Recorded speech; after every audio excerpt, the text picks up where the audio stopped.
Hello students, आज पुनः हम आप लोग को बीएससी पार्ट 3 का बैच लेकर आए हैं ऑनलाइन और ऑफलाइन दोनों मोड में। तो इस बैच में हम आपको शुरू किया है ग्रुप थ्योरी। तो ग्रुप थ्योरी पेपर 6 में पढ़ना था, इसका आज क्लास नंबर 2 होगा। इसमें मुख्य रूप से एक ही चैप्टर था। इसमें जो जो भाग पढ़ना था वह बताए थे। तो पिछले क्लास में हम बताए थे नॉर्मलाइजर और सेंट्राइजर ऑफ द ग्रुप। किसी भी ग्रुप का नॉर्मलाइजर और सेंट्राइजर कैसे आप निकालोगे। तो पिछले क्लास में हम आप लोग को जो कॉन्सेप्ट था वह कॉन्सेप्ट बताए थे और एक क्वेश्चन बताए थे कि proof that normaliser is a सब ग्रुप ऑफ जी। मतलब कोई भी ग्रुप है उसका जो नॉर्मलाइजर होगा वह सब ग्रुप होगा। यही क्वेश्चन बताए थे लास्ट में। तो एक ही क्वेश्चन बताए थे। अब आप बता रहे हैं आज इसी पर बेस क्वेश्चन चलते बिना लेट किए हुए सेशन के तरफ। देखो, तो हम इसमें आप लोग को शुरू किया था ग्रुप थ्योरी। तो ग्रुप थ्योरी में आज हम आपको बताएंगे क्लास नंबर 2। एक क्वेश्चन है बाबू, लिखा तो करा प्रूफ दैट सेंट्राइजर या सेंट्रर। क्वेश्चन है प्रूफ दैट सेंट्रर। लिख बाबू,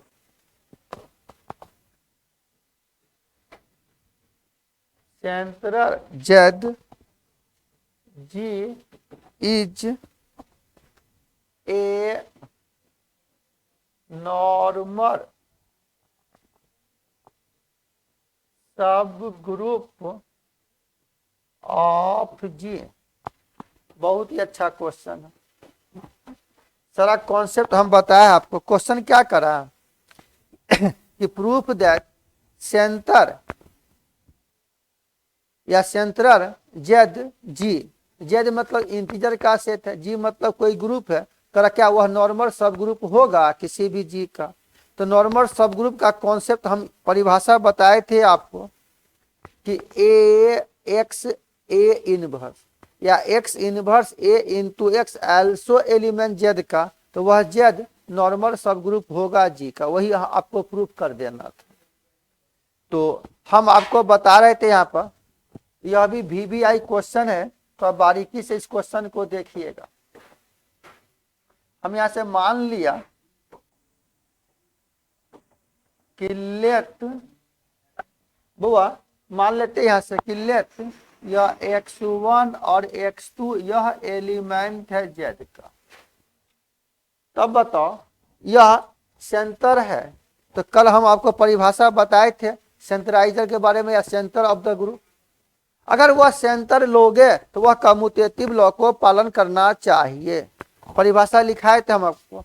तो मान लिया x1 और x2 अगर एलिमेंट है जेड का और ए एलिमेंट है किसी भी ग्रुप जी का, मतलब यह एलिमेंट है, यहां से कह दिया एंड, और यह ए एलिमेंट है किसी भी जी का, तब आप यहां से कह सकते हो देन अगर x1 एलिमेंट है जेड का यह कम्यूटेटिव लॉ को पालन करेगा।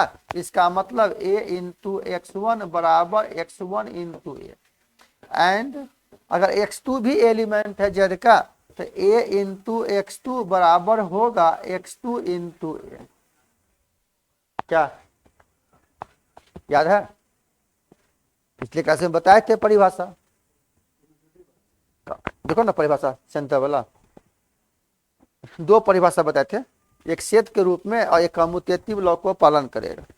अब बताओ अगर यहां से लिया तो किसी एक पद को लिया यहां से तो बोले ए x1 बराबर है x1 ए या ए x2 बराबर है x2 ए। इसमें किसी एक को लेके चलते हैं और इसको हम आसानी से प्रूफ करने का तरीका बता रहे हैं। देखो लिखते भी जाओगे, स्क्रीन पर इसको छोटा कर देते हैं हम, दिखाई दे रहा होगा।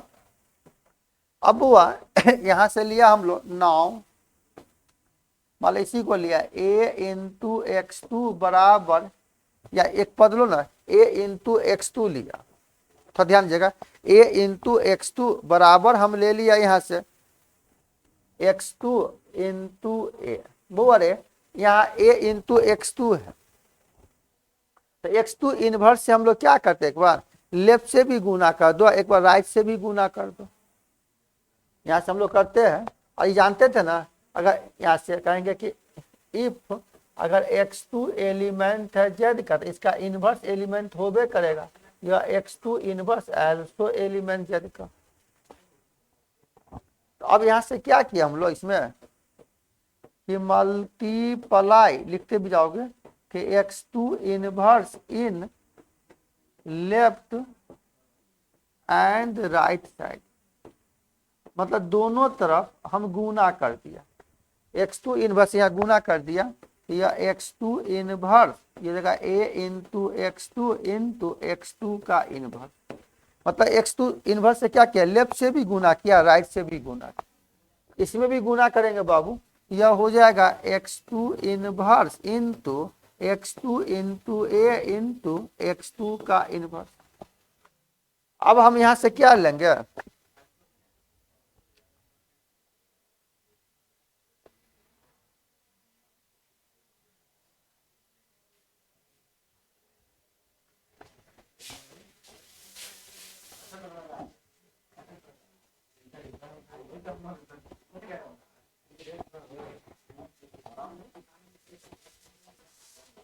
कहाँ हतरा हो,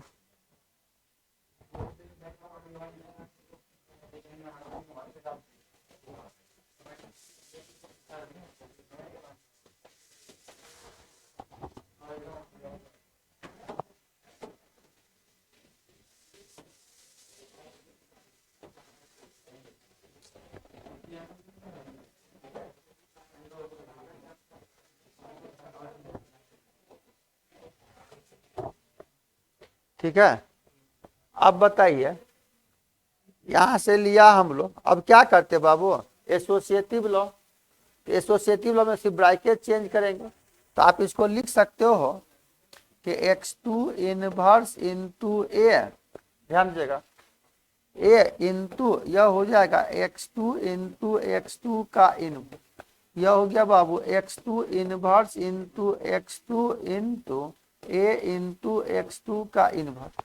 अब बताइए आप हम लोग पढ़े थे a इंटू ए इनवर्स बराबर ई, यानी आप इसको यहां से लिख सकते हो कि यह हो जाएगा x2 का इनवर्स इंटू ए इंटू ई बराबर, हो जाएगा x, सॉरी इसका भी मान हो गया e इंटू ए इंटू x2 का इनवर्स। हुआ किसी भी संख्या में अगर ई से गुना करोगे दैट संख्या, तो यह हो जाएगा कि x2 का इनवर्स इंटू इंटू ए बराबर a इंटू x2 का इनवर्स। यह कम्यूटेटिव लॉ हो गया, x2 इनवर्स इंटू ए बराबर है a इंटू x2 इनवर्स, इसलिए आप यहां से कह सकते हो यह x2 inverse also element z का, जैसे हम यहां पर लिखे थे।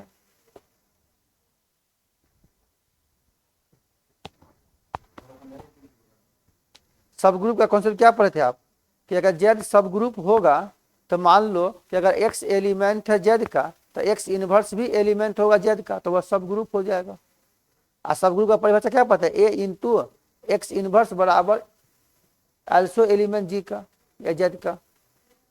तो मान लो अगर x2 कहा कि एलिमेंट है z का तो x2 इनवर्स भी एलिमेंट होना चाहिए z का।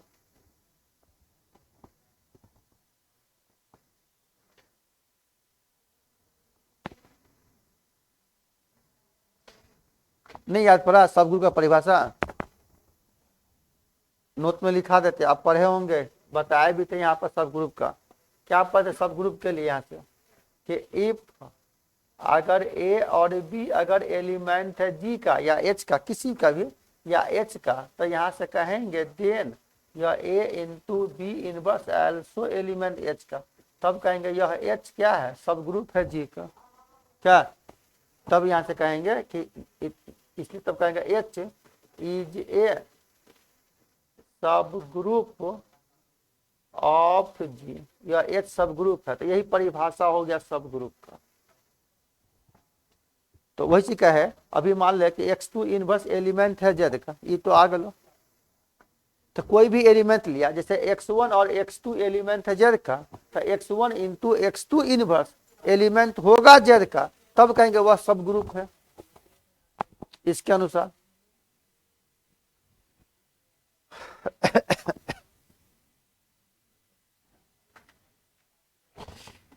x2 इनवर्स एलिमेंट है z का, यहां तक क्लियर है। अब किसी एलिमेंट के साथ हम गुना करते हैं, अब बताओ उसका मान हम लोग लेते हैं तो इसके बराबर है या नहीं है, वही चीज ध्यान देना।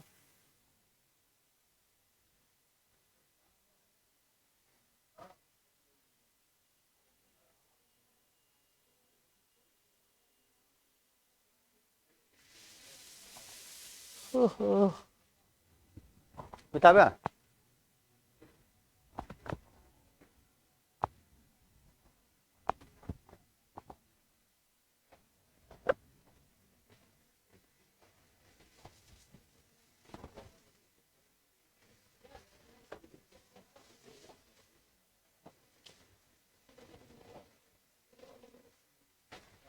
अब बताइएगा, यहां से हम लोग लेते हैं कि नाउ यह a इंटू, ध्यान देगा, a इंटू और कोई भी एलिमेंट लिया तो a इंटू यह x1 इंटू x2 का इनवर्स बराबर।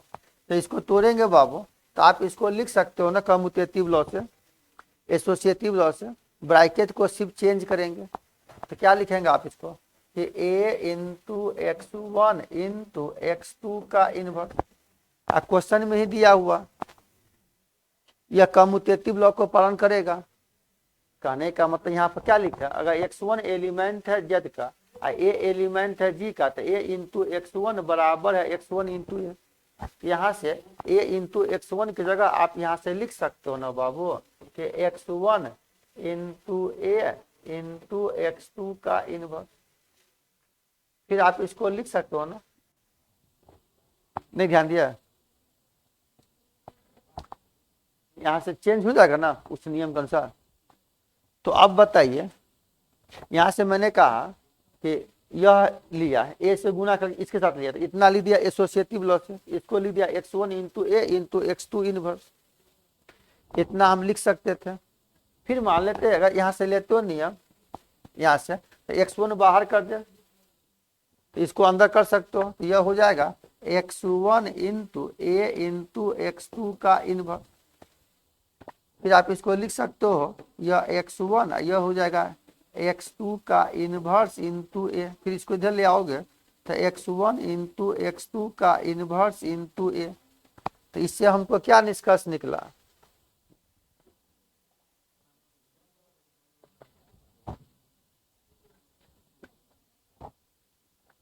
इससे हम लोग क्या कहेंगे यहाँ पर कि a into x1 into x2 का इनवर्स बराबर है x1 इंटू x2 का इनवर्स इंटू ए।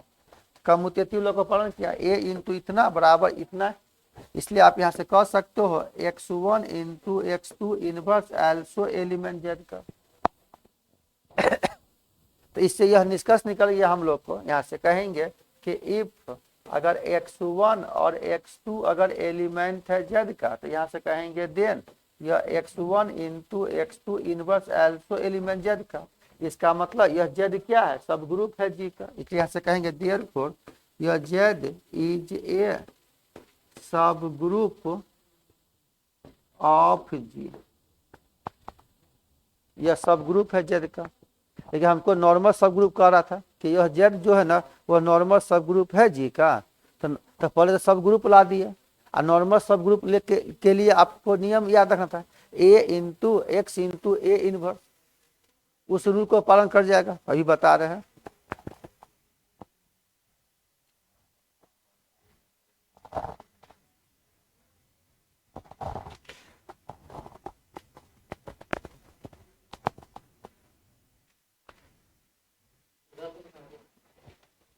इन नाव से लिखेगा ना, ये तो इसका भाग ना लिखे, तो अभी जो लिखा ना यहाँ से, इसके बाद यह लिखिएगा।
हम्म।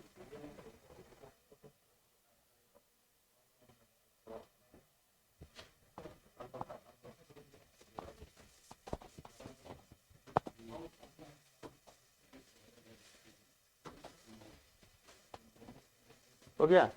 अब बताओ, हमको कह रहा था ये तो हम सब ग्रुप ले आए, अब कह रहा कि वो नॉर्मल सब ग्रुप होना चाहिए।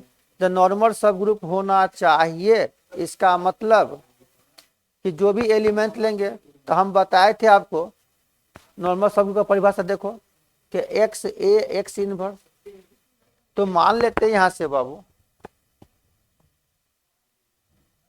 यहां से हम लोग मान लिया, तो ध्यान दीजिएगा कि लेट यह ए एलिमेंट है, मान लो ए एलिमेंट है किसी भी जी का, जी मतलब ग्रुप है, और यह स्मॉल एच एलिमेंट है जेड का। ठीक है, तब बताइए यहां से लेंगे हम लोग देन यह A H into A inverse, ये नहीं परिभाषा पता है, एसोसिएटिव लॉ से लेंगे यहाँ से A H into A inverse. तो हम लोग यहाँ से क्या किया, ए इंटू एच लिया, तो ए इंटू एच को आप लीजिए तो एच इंटू ए इनवर्स, तो यह हो जाएगा एच, हो जाएगा ए इंटू ए इनवर्स, यानी यह एच इंटू ई बराबर एच। इससे क्या निष्कर्ष निकल गया हम लोग को, यहाँ से हमने कहा अगर इसको लेके चला A H into A inverse, तो जो बीच में वही ना आना चाहिए, A H into A inverse बराबर यह एच आ गया, और यह एच एलिमेंट है जेड का। इसलिए हम लोग यहाँ से कह दिया कि यह ए एलिमेंट है जी का, ध्यान दीजिएगा, और स्मॉल एच एलिमेंट है जेड का। तब यहाँ से कहेंगे देन यह A into H into A inverse also element Z का। तो यह जब यह रूल पालन कर गया, इसलिए आप यहाँ से कहेंगे देयरफॉर यह जेड इज ए नॉर्मल सब ग्रुप, वह जो जेड है ना वही नॉर्मल सब ग्रुप है, normal subgroup of the group जी। यही हमको प्रूव करना था, पूछा हुआ क्वेश्चन है।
बुआ लिखो question.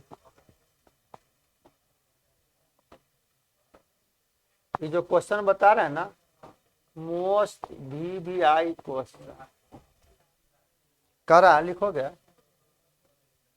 Define conjugacy, define कंजुगेसी,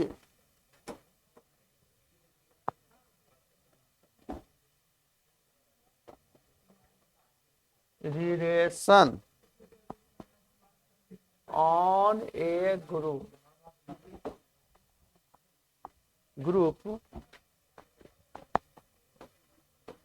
with an illustration। इसके बाद करा prove that the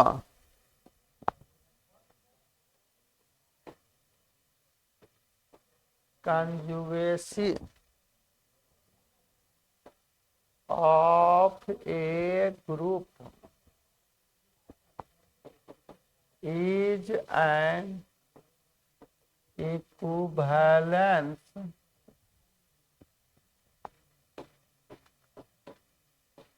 relation on the group। कहीं कभी क्वेश्चन है ना आपको राकेश, तो यहीं से पूछा रहेगा आपको कि प्रूव करना है कि कोई भी कंजुएसी है किसी भी ग्रुप का। कंजुएसी मतलब कंजुएट, क्या हुआ, इक्विवेलेंस रिलेशन है। यहाँ से यह परिभाषा हो गया, डिफाइन मतलब परिभाषा बता दो इसका, विथ एन इलस्ट्रेशन मतलब उसके साथ करा कि प्रूव करना था।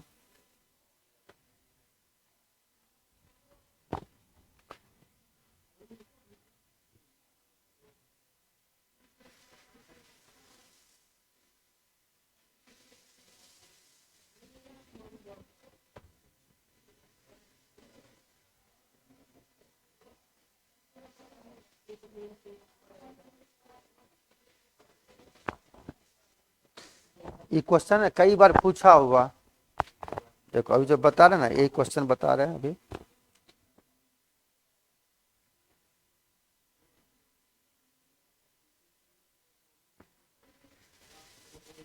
आपका क्वेश्चन टकरा गया, ये बता दिए अभी जस्ट।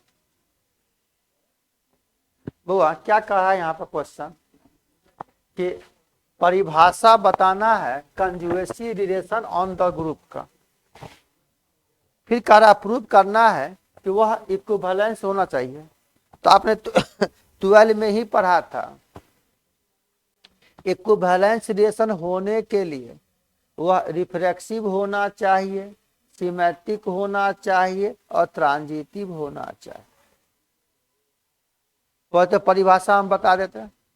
तो बताओ कि यहाँ से कंजुगेसी एलिमेंट पूछ रहा है, तो आपको हम बताए थे ना कंजुगेट का परिभाषा, इसमें कल बताए थे ना बाबू रे कि मान लो बी बराबर है एक्स ए एक्स इनवर्स बराबर बी मानते, तो बी क्या हुआ, ए का कंजुगेट एलिमेंट हो गया।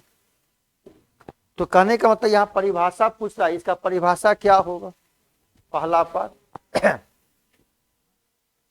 डिफिनीशन, इसके बाद सेकंड पार्ट में करा इसको प्रूफ करो।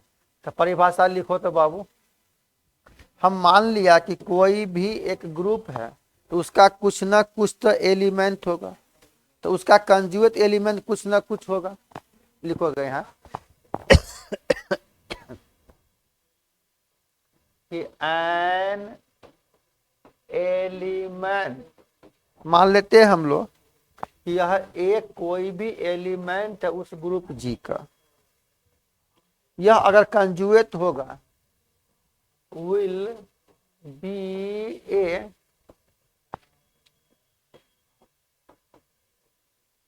conjugate to an element b. मान लो ए का कंजुगेट बी है, तो जो कंजुगेट होगा वह भी बी क्या होगा, एलिमेंट होना चाहिए जी का। इसको एक्सप्रेस करेंगे इस तरह, एक्सप्रेस या ए रिलेटिव बी इतना।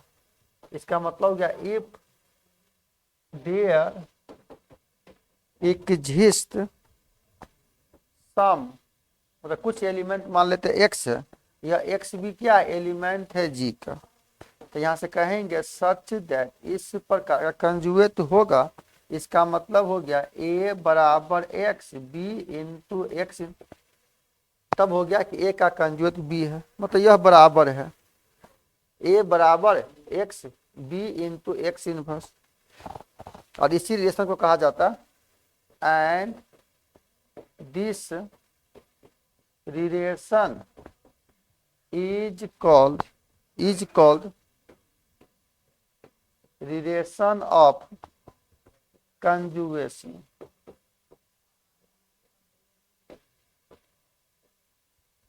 इसी को कहा जाता है रिलेशन ऑफ कंजुगेसी। अगर परिभाषा पूछे तो यही लिखना पड़ेगा आपको।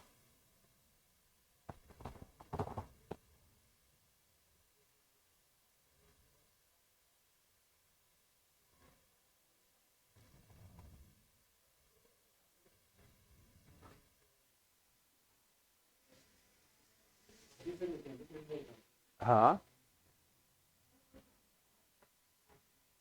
अब प्रूव करना है इसमें कि यह जो कंजुगेसी रिलेशन है ना वह इक्विवेलेंस है।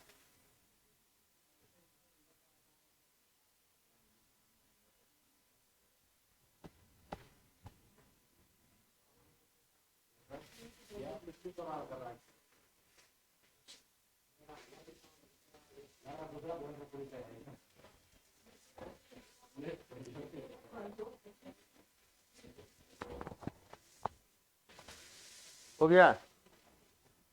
अब हमको प्रूफ करना था, यह मोस्ट वीवीआई क्वेश्चन है। ये तो पहला पार्ट परिभाषा हो गया, ठीक ना बाबू। अब सेकंड पार्ट में प्रूफ कर रहे इसको, यहां से लिखोगे अब सेकंड पार्ट, मतलब इस थ्योरम को प्रूव कर रहे हैं कि यह जो थ्योरम है, यह जो रिलेशन है, मतलब हम लोग को यहाँ प्रूव करना है ना कि जो भी रिलेशन ऑफ कंजुगेसी है, we have to proof that relation of conjugacy is an equivalence relation. हमको यही प्रूव करना था यहाँ से कि कोई भी रिलेशन है कंजुगेसी का, क्या वह इक्विवेलेंस होगा। तो इक्विवेलेंस होने का मतलब 3 गो केस को पालन करेगा, रिफ्लेक्सिव भी होगा, सिमेट्रिक भी होगा, ट्रांजिटिव होगा। कंजुगेसी का मतलब हो गया ए सिमिलर बी, ए समरूप भी ने, इसका मतलब ए बी का, तो बी भी ए का होगा। ए सिमिलर हो गया, इक्विवेलेंस है ए इक्विवेलेंस बी का, तो ए और बी है तो एक दूसरे का क्या है कंजुगेट है। मान लिया बी ए का कंजुगेट है, यह हो गया ए बराबर इतना लिखेंगे, क्या जो भी हो। तो मान लेते हैं कि कोई भी कंजुगेट है, ठीक बाबू, तो हम मान लेते हैं कि ए कंजुगेट एलिमेंट है बी का। यहाँ पर हम मान लिए सेकंड पार्ट में लिखते भी जाओगे कि let A B the conjugacy या कंजुगेट, मान लेते हैं कि let A B the conjugate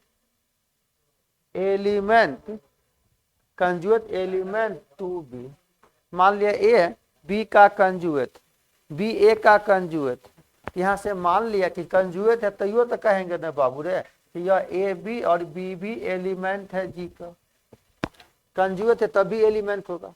ये कह रहा है यह कंजुगेसी रिलेशन है बाय द क्वेश्चन, एक दूसरे का कंजुगेसी रिलेशन है। इसका मतलब आप इसको क्या लिखेंगे, दैट इज यह ए सिमिलर बी, या इसी को कहेंगे तो अभी आपने लिखा था ना यहाँ पर, इसका मतलब ए बराबर एक्स बी और एक्स इनवर्स होगा।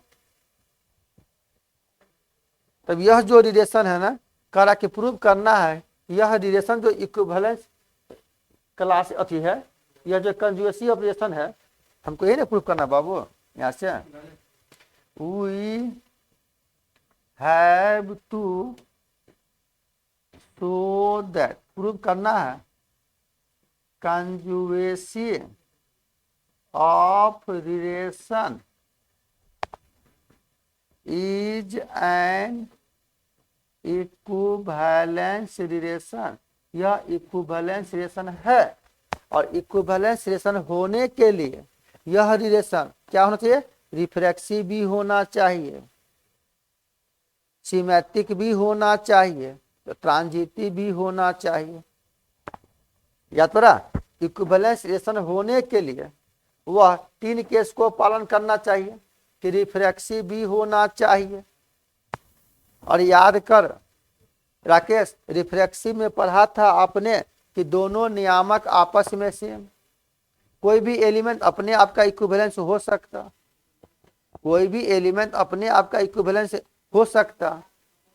तो अगर मान लेते कि अगर हम रिफ्लेक्सिव मान लेते है ना, तो मान लेते कि ए कोई भी एलिमेंट है जी का, और यदि संभव है तो हम मान लेते ई भी एलिमेंट है उसका, आइडेंटिटी एलिमेंट मान लेते ई एलिमेंट है, ठीक है, मान ले ई एलिमेंट है। तब कह रहा कि दोनों का मान आपस में बराबर है, तो थोड़ा ध्यान दीजिएगा, इन्हें ना लिखे बाबू, इक्विवेलेंस का मतलब समझ गया ना, रिफ्लेक्सिव भी होगा, सिमेट्रिक भी होगा, ट्रांजिटिव भी होगा। तो अब यहां से लेते हैं हम लोग फॉर रिफ्लेक्सिव हुआ, तो रिफ्लेक्सिव के लिए हम मान लिए, यहां से ध्यान दीजिएगा कि मान लेते रिफ्लेक्सिव लेते हैं, तो रिफ्लेक्सिव में मान लेते कि एक कोई भी एलिमेंट है, एक कोई भी एलिमेंट है जो उस जी का है। तो रिफ्लेक्सिव के लिए लिखेंगे कि let A B the any element in G, मानते ए जो है ना वह एलिमेंट है जी का, और यहां से लेते हैं देन देयर एग्जिस्ट ई इन, मतलब ई इन जी, मतलब ई भी एलिमेंट है जी का। तब यहां से हम मान लेते हैं सच दैट, इस प्रकार यह ए बराबर ई इनवर्स इंटू ए इंटू ई, नहीं समझा, ई आइडेंटिटी एलिमेंट है बुआ, यह रिफ्लेक्सिव होगा तो हम इतना मान लेते हैं। इससे यह मालूम चल गया, यहाँ से लिखे दे ई भी एलिमेंट है जी का, तो ए बराबर ए इनवर्स इंटू इतना हो भी करेगा। जब आप इसको प्रूव करना चाहते तो क्या इसका मान इसके बराबर होगा, तो आप इसको कैसे लिखना चाहते हो, मतलब इसका मान ए होगा, तो अब बताइए यहाँ से इसको आप लिया, तो यहां से आप इसको लिख सकते हो ना, जब यह सब ग्रुप है तो यह ई इनवर्स ए इंटू ई लिया, तो इसी को आप एक साथ लिख सकते हो ना। तो कैसे आप लिखोगे बताओ ना, यह ई इनवर्स, यह ए इंटू ई, यह हो जाएगा ई इनवर्स, यह ई इंटू ए,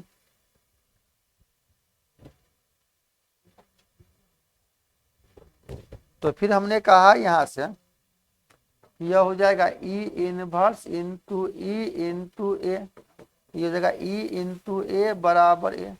तो मान लो ए बराबर यह ए आ गया ना, इसलिए आप यहां से कहेंगे यह ए सिमिलर ए, इसका तो दोनों नियामक सेम आ गया, इसका मतलब यह रिफ्लेक्सिव है।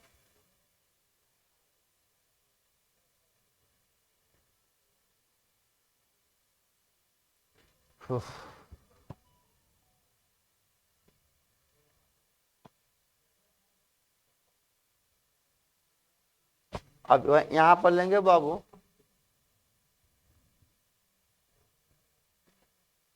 यहां पर फोर सिमेट्रिक, तो सिमेट्रिक का मतलब यही ना पढ़े थे बाबू रे, सिमेट्रिक में क्या पढ़े थे आप, कि मान लेते हैं कि लेट अगर यह ए सिमिलर है बी का, ए और बी है, तब हमको ये ना प्रूव करना, then we have to show that, prove करके दिखा दो बी सिमिलर ए का। बुआ सिमेट्री में क्या था, ए और बी अगर एलिमेंट है तो बी और ए भी एलिमेंट होना चाहिए। तो मान लो ए सिमिलर बी का है, तो हम लोग यहाँ से क्या जानते थे, देखो नाउ यह ए सिमिलर बी का, इसका मतलब क्या पता है कि यह ए बराबर एक्स इनवर्स, जो भी मानोगे जगह एक्स इनवर्स और बी इंटू एक्स। यह एक्स क्या है यहाँ से कि व्हेन यह एक्स भी एलिमेंट है जी का।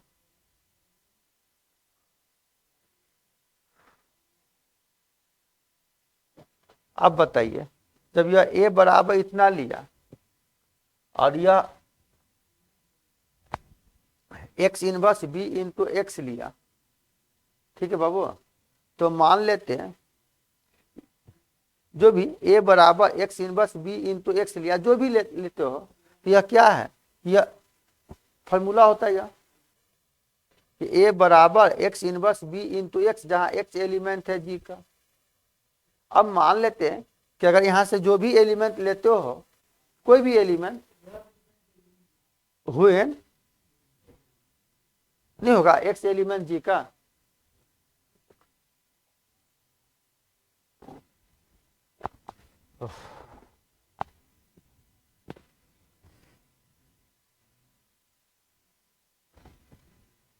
ए बराबर एक्स इनवर्स बी एक्स होगा ही।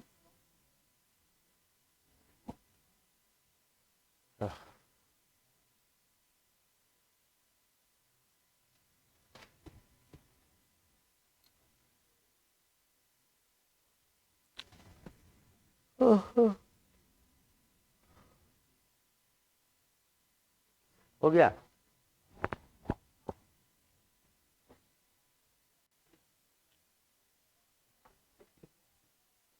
अब बताइए हम लोग यहां से लिखा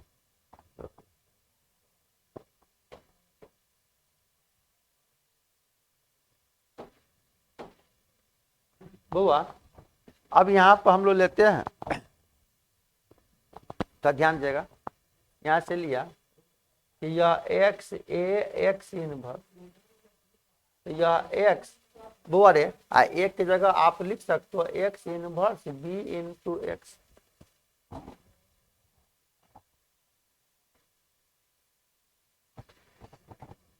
मान लो एक्स इनवर्स ए एक्स लिया, तो ए की जगह यहाँ से ये लिख सकते हो ना एक्स इनवर्स बी एक्स। अब यहां से हम लेते हैं, हाँ एगो छूट गया ना, इधर एक्स इनवर्स होगा ना। अब यहाँ से क्या किया, यह एक्स इंटू एक्स इनवर्स, यह बी, यह एक्स इंटू एक्स इनवर्स लिख सकते हो, ठीक है। अब आप ही बताइए बाबू, यहाँ से यह X into E into B into E, किसी एक को ले लेंगे, यह ई इंटू बी मतलब एक साथ ले लिया, ई इंटू बी का मान बी इंटू ई बराबर बी। इसका मतलब यहाँ से क्या देखा आपने कि यह एक्स ए इंटू एक्स इनवर्स बराबर बी है, इसका मतलब यह बी सिमरर ए का।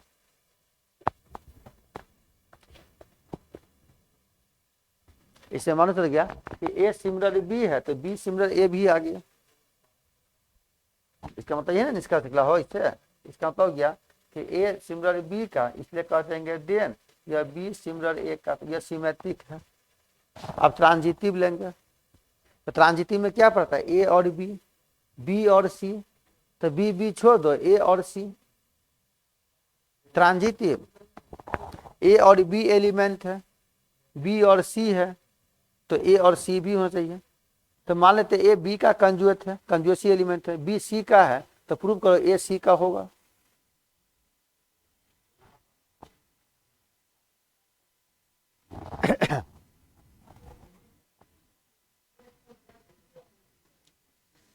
पूछा हुआ क्वेश्चन है यह।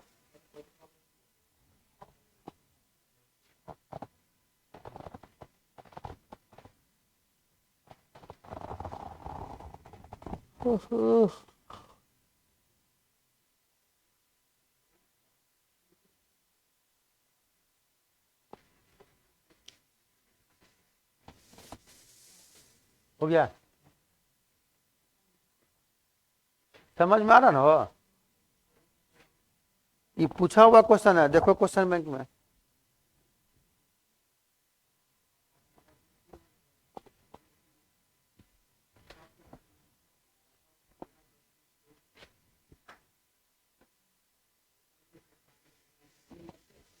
अब लेते हैं बाबू यहां से 4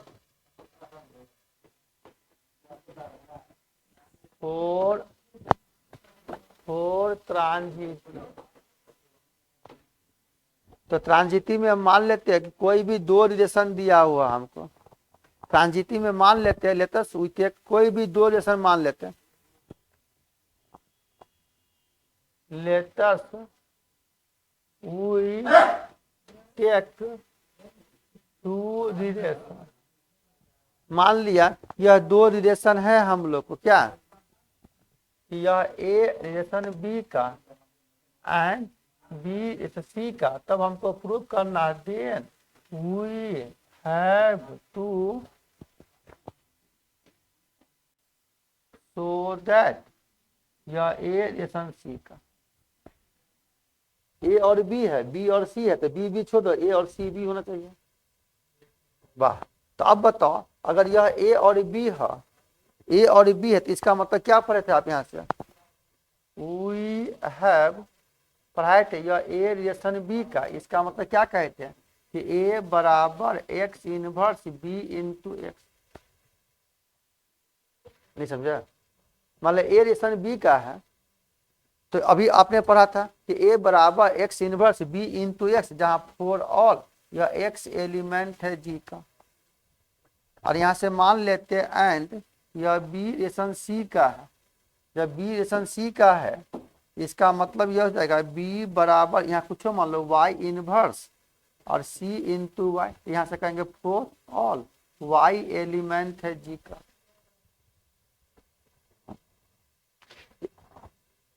इतना लिख सकते हो। तो हमको प्रूव करना है कि ए रिलेशन सी का, ए सी का होगा।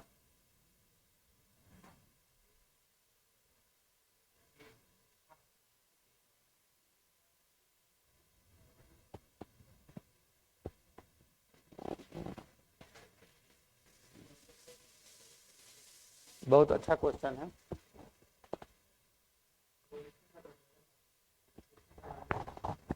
इक्विवेलेंस कह रहा है, तो 3 गो पालन करवाइएगा ना।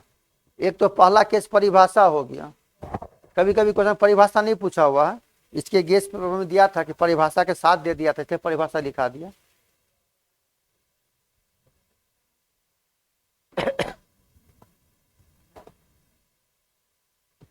बउआ नहीं लिखा रे,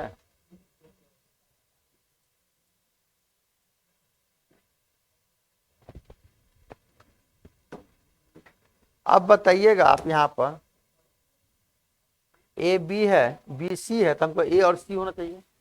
तो अब बता, इसको लेके चलते यहाँ से। नाउ यह है कि ए बराबर x inverse b into x, ध्यान दो ए बराबर यह है, तो बोले ये बी का मान इतना रख सकते हो इसमें, नहीं समझे? बी का मान हम इसमें रख सकते थे, तो क्या रखेंगे, यह हो गया एक्स इनवर्स और बी की जगह हो गया Y inverse C into Y into X. तो हम लोग इसको लिख सकते हैं X inverse into Y inverse into C, यह जगह वाई इंटू एक्स।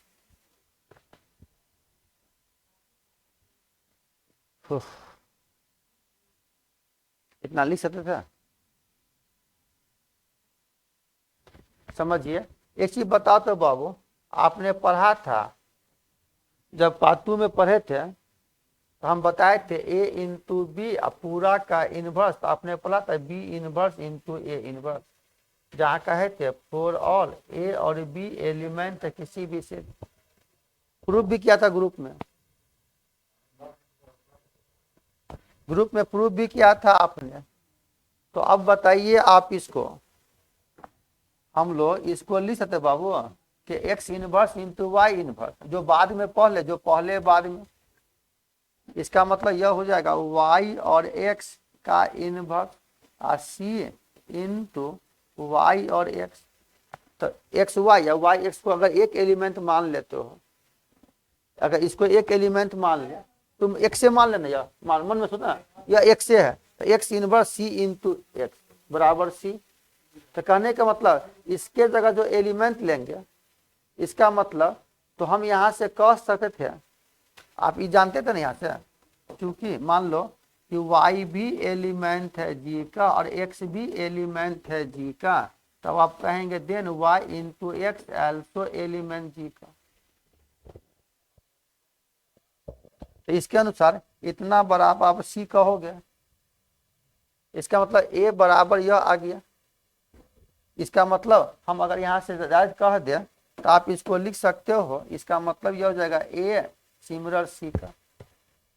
तो मतलब ए बी का है, बी सी का, तो ए सिमिलर सी हो गया,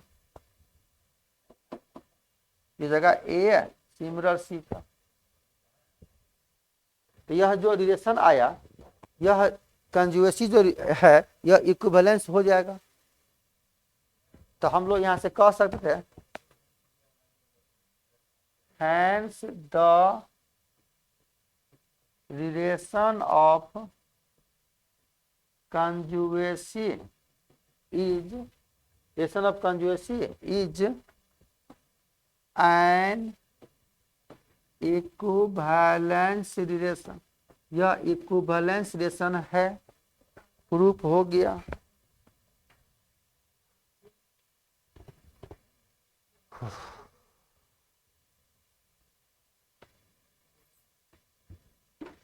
क्या बाबू, प्रूफ हो गया ना? तो रहने दीजिए इतना तो आज।